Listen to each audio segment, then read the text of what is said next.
Hello everyone, this is Mark Harrell, Senior Pastor of Forest Hills Baptist Church. Thank you again for joining me. I hope everyone fared well after the recent hurricane and storms. Hope there was no bodily injury or property damage. Many did suffer through this storm, especially up toward the northeast of North Carolina. So let's be sure to be praying for those, especially for loss of life and loss of property. I'm coming to you again today to finish up our study on how to use social media to share our faith. Many of you have responded in various ways, so I hope that you'll continue to look at the platforms that you're using. Now, the last couple of times we talked about the don'ts of social media, how to be careful with what we're posting, what we're repeating, and to be careful of the message that we're sending out. Again, we talked about if someone were to access your social media account, would they find you speaking more about, let's say, politics than about your faith? So what does that say about you as a follower of Christ? So today we're going to be talking about some of the things that you can do with social media. Some of the things that we can do through text, through Facebook, tweets, any kind of platform that is over the internet that sends a message out to others. One of the things I want to remind us is that when we are talking with people, and as I say talking, as we're texting or typing out our posts, whatever it may be, we think about how we can invite other people into our life and our life of faith. Not so much as an intrusive way, but how can we make our invitation personal to them? Now, I know many of you probably have difficulties when it comes to sharing your faith with complete strangers. And honestly, it doesn't work very well. The Lord really has to lead in that and in very special situations, I believe. But when it comes to people you already know, are you sharing your faith? When it comes to those that you've known in the past, many times a day, we think about high school reunions. Well, a lot of people don't do this anymore, and some just don't go. The other situation we have, of course, is the pandemic. So no one's coming together like they used to, especially during family reunions and high school reunions. So I want to ask you to think about looking at those lost contacts that you've had in your previous life, if you want to call it that. And think about those individuals you haven't spoken to in a while. Now, this is your opportunity to share Christ with them in a social media platform that would be a little different for you. Posting a picture with a caption underneath it. And some of those pictures you've got stuck away in some boxes or even in your yearbook. So you can simply just take the camera on your phone, take the picture and send it to someone with a little text underneath, say, remember when, or you remember when this happened, and just to sort of jog their fond memories of past relationships. And I think that works very effectively in helping people to understand how you still care about them. When you send a text to your classmate, we think about how God has put them on your heart. You need to be personally inviting them to spend time with you through the post or through texting, whatever the media you choose to use, or just a good old-fashioned phone call always works. And many people, again, don't go to these gatherings like we used to have, and we have lost some of those opportunities to get, quote, caught up.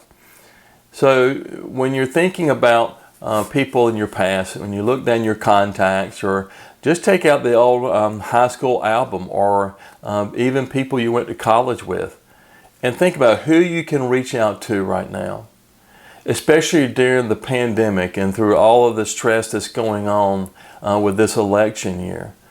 They may need that touch from an old friend. Trust is easier to lose than it is to gain or rebuild. So when you're speaking, again I say speaking, when you're communicating with these contacts that you've had, Remember to speak from the heart. This is not you trying to recruit them for some purpose for your own gain. Remember, this is reaching out in love, reaching out because you are sincere about getting in touch with them, renewing some of those old acquaintances. Number two, some conversations that start on social media and others sort of continue there, back and forth dialogue. But if you've noticed, if you do Facebook or other platforms, those comments, if they're not in your private group, can be seen by others. Now, it's not that you've got something to hide, but one of the things you probably need to be concerned about is others making comments to your comments to this other individual. It can be distracting. So once you feel like you've tied back in with someone that you've known, and whether it be through posting a photograph or talking about the high school prom and something sort of humorous happened, then take it into like the messenger on Facebook, which would be more private, or just simply getting their phone number and text them or calling them. You know, your aim is to gradually to move things offline. The purpose of social media, I believe, in many ways can be just icebreakers. Getting back in touch with someone, seeing if they're willing to communicate with you and get back into some of those old friendships that, frankly, we probably have just become too busy. And we've let some of those relationships sort of die on the vine, so to speak. Number three, you want to keep it simple. So if we're honest, when someone goes on and on with a post, very few people are going to read it. You know, some of those individuals, when they send you a text or an email, it's really should be called a novel. So you want to be careful, because someone, as soon as they see that, they may not even read all of it. I'm going to tell you, even when patients send me these lengthy texts through the communication system that we have at ECU, when I see that it looks complicated because it's so lengthy, there's a lot of things you can't capture in a lengthy text or email. And you're really trying to figure out, what is the person trying to say? So I'll just simply reply, this looks complicated, you need an appointment. So be careful that you don't make your messages too long. Keep it short and try leaving opportunity for the reader, the person that you're sending it to engage. In your post, with about how you're getting through things, how things are doing for you. It certainly don't have to be about bad news. I don't know what it is about us that we like to share the bad news first. In fact, probably most, if we realize it, we are more blessed than we have tragedies. But we'll talk about the tragedies. So when you end your post or your message with them, just say, you know what, we're going to get through this. We're doing fine. And this is where you can include your faith and how Jesus is getting you through it. Because certainly, during these times, we're not going to get through this on our own. When I ask my patients, well, how are you doing today? And they'll look at me and say, I'm just fine. Well, we both know they're not just fine, or they wouldn't be in the clinic. But what they're trying to say is that their life is okay. Well, I know how okay most people's lives are. But you don't have to start with something negative or something tragic in order to get this person's attention. Talk about the blessings that you have. And then as you close your communication, think about, you know, we're getting through this pandemic fine. There are challenges. You may have school kids. You may have people who are now, or children going to college, their first year. Everything's been changed by this pandemic. Everyone's lives have been touched. So share with them. How are you doing? How are you getting through it so well? And you may just intrigue their interest to say, well, what makes you so special that you're getting through this so well? How is your family dealing with this? And how are you getting through each day with all the regulations and then school opening up soon, those types of things? You want to simply ask others, then how are they doing? You know, this is what we're doing, and this is how we're getting through it. How about yourself? Then it's their turn. It doesn't have to be just the pandemic. It can be about any struggle that you're facing. And don't presume that everyone reading your post has positive experiences of God that they want to share. So just because that you're on a different level of faith, don't assume that everyone understands every detail that you're talking about and how your faith is working and how you're suffering for Christ. When you say that, you're going to lose a lot of people. So keep it simple. Help them understand how God is working in your life, but be careful that you don't try to put an expectation on them that they should be having the same experiences. Don't sound preachy. Now, I know that's coming from a preacher, right? So when you're speaking or communicating with your friends and with your contacts, just remember they're people just like you.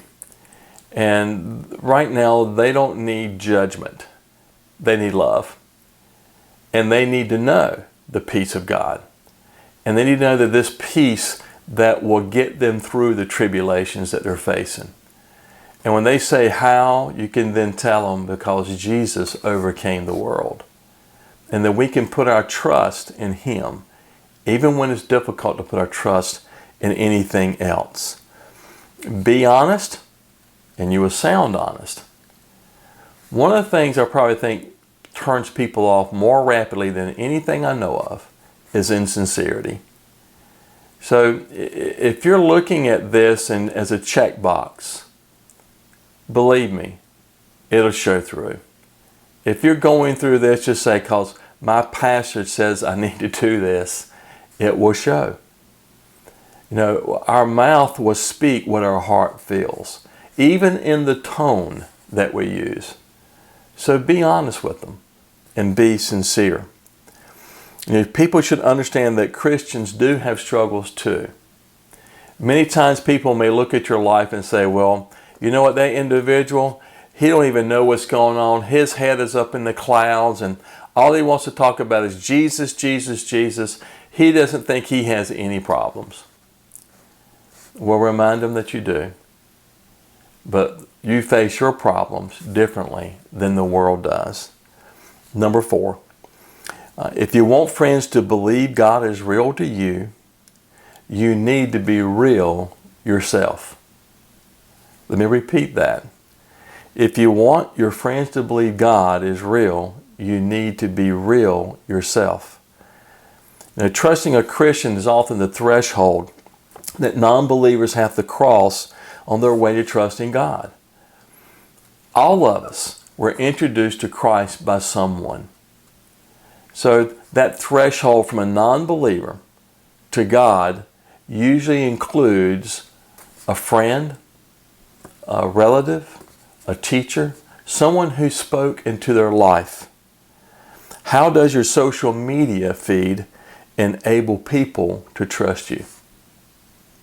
So if I were to read all of your posts and see that you're sharing things that just aren't true, and you're forwarding things that you have not verified, and they come out to be less than factual, can I trust you? So remember how your post reflects upon you. And your post sometimes even shows a little bit of your personality.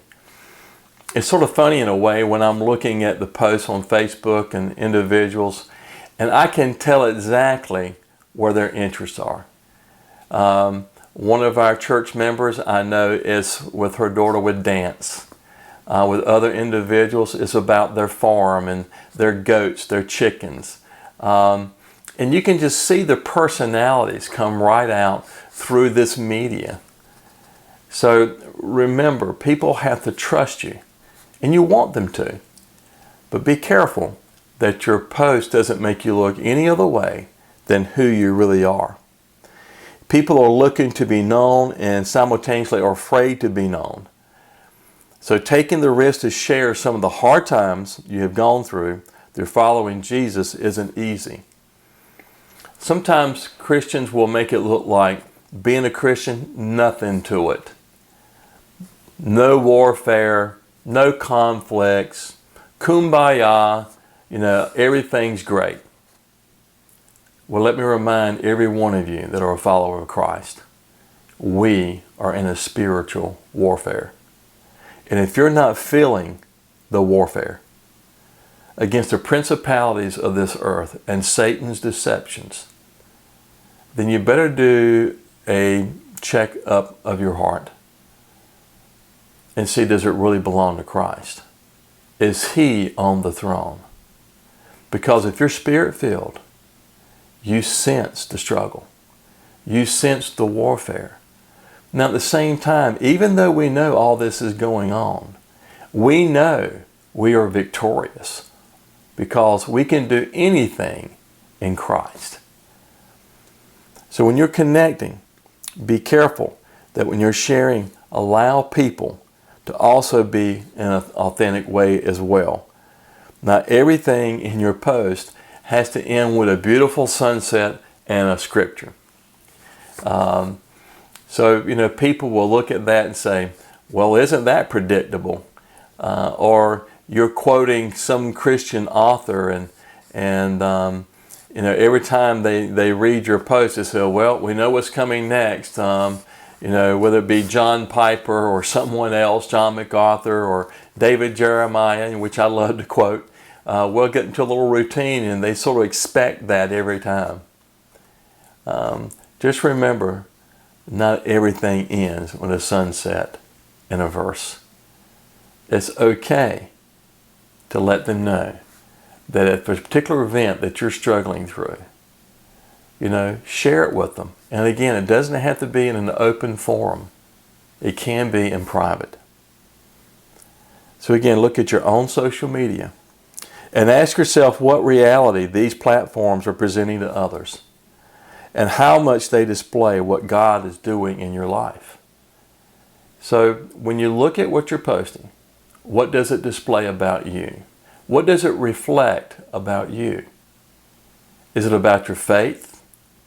Or is it just about the latest controversy? Is it always about politics? Is it always about Dr. Fauci and the World Health Organization and Bill Gates? That's not what Christians should be reflecting right now. We need to be reflecting the peace and love of God. And we need to be reflecting there is no despair on those who know Christ. People who do not know God need reasons to move toward Him. So don't be an instrument that Satan can use for deception, that they can point their finger at you and say, well, if that's what Christianity is about, I don't want anything to do with it. So when they see your post, that may actually push them away from you. Because some of those posts that I'm seeing are about despair, or about tragedy and politics. How will your social media help someone else to trust the God they don't know yet?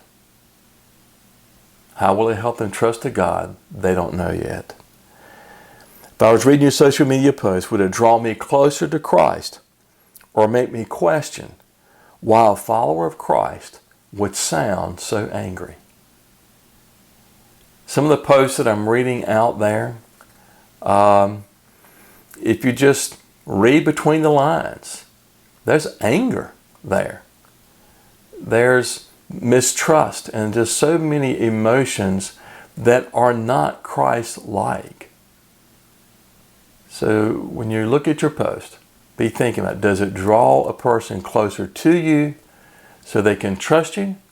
And when they trust you, then you can share Christ with them in a private way. Matthew 12, verse 36. I tell you, on the day of judgment, people will give an account for every idle word they speak. Now in other translations, it talks about every careless word. Now, when you think about this, you go, well, it says speak. But I believe that this also includes text, post, Instagrams, tweets, all of those things. And yes, President Trump will be accountable for every tweet he has sent out, as well as you.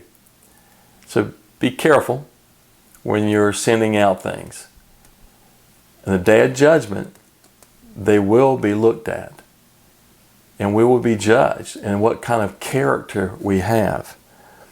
One commentary states this: words as the index of the heart, however idle they may seem, will be taken account of, whether good or bad, in estimating character in the day of judgment.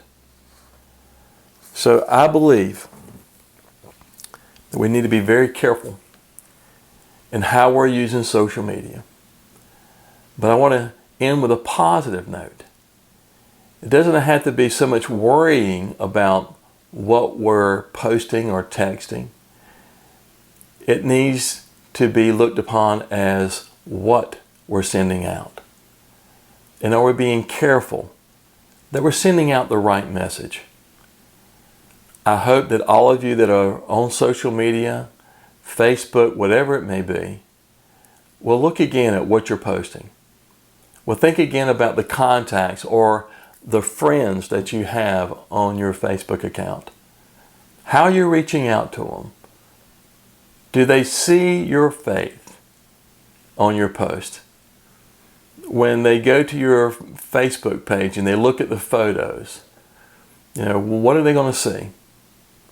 Are they going to see someone who is trusting Christ with their life? When they see videos that you're posting from the news, whatever it may be, are they seeing a follower of Christ just focusing on negative things? Or will they see you posting something happened today and how God blessed you? How there was an accident earlier today that just within seconds, if you had been through the intersection, you would have been included among those in the accident. I thank you again for joining me. I hope that you will take this to heart. Let's start using social media to share our faith first and foremost. Thank you again, and God bless you.